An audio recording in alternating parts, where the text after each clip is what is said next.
नमस्कार बंधुगण, आपण को मोर यूट्यूब चैनल को बहुत बहुत स्वागत। आज आम जानिबा रोषेई संबंध किछि जरूरी कथा जहाँकि गोटे गृहिणी जानिबा दरकार। आपण जेतेबेले रोषेई करूचंती पियाज को भाजी ग्राइंडिंग कले खाद्यर अधिक स्वादिष्ट होइथाए।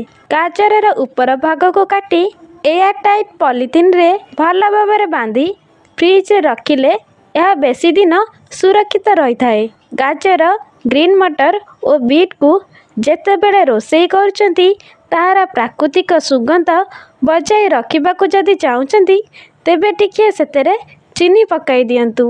यार प्राकृतिक सुगंध बजाय रहिबो। तरकारी को आकर्षणीय देखा जिबाकू चाहुतिले सेतिरे रंग व्यवहार न करी काश्मीरी लंका मंजी बाहर करी मसाला रे पेशी दियंतु। देखिबे तरकारी आकर्षणीय देखाजिब। रुटी रखुतिबा पात्र रे अदार टुकुड़ा रखी दियंतु। रुटी गुड़िक नरम एवं ताजा रहिबो।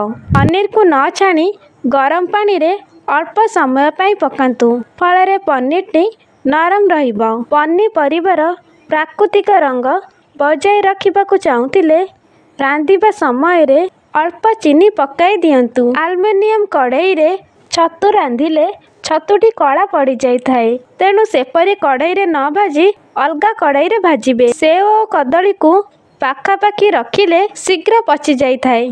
सबुज पनीपरिबा को पॉलिथिन रे रखिले शीघ्र नष्ट हो जाए।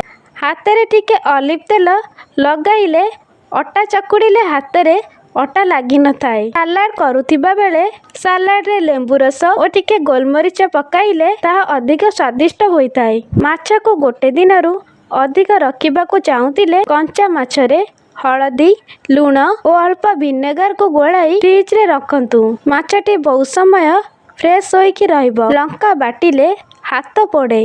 हाथ टिके कंचा क्षीर लगाइले तला पोड़ा कमी जिवो। एका सांगरे अनेक रसुणरू चोपा छड़ाइबा विरक्तकर अटे। जेतिकी रसुण छड़ाइबाकू चाहुचंती सेही रसुण को गरम पानी रे किछि समय पकाई दियंतु।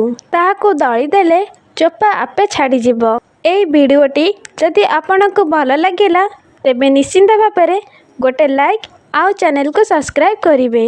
आज पई एतिकी रहउची। धन्यवाद।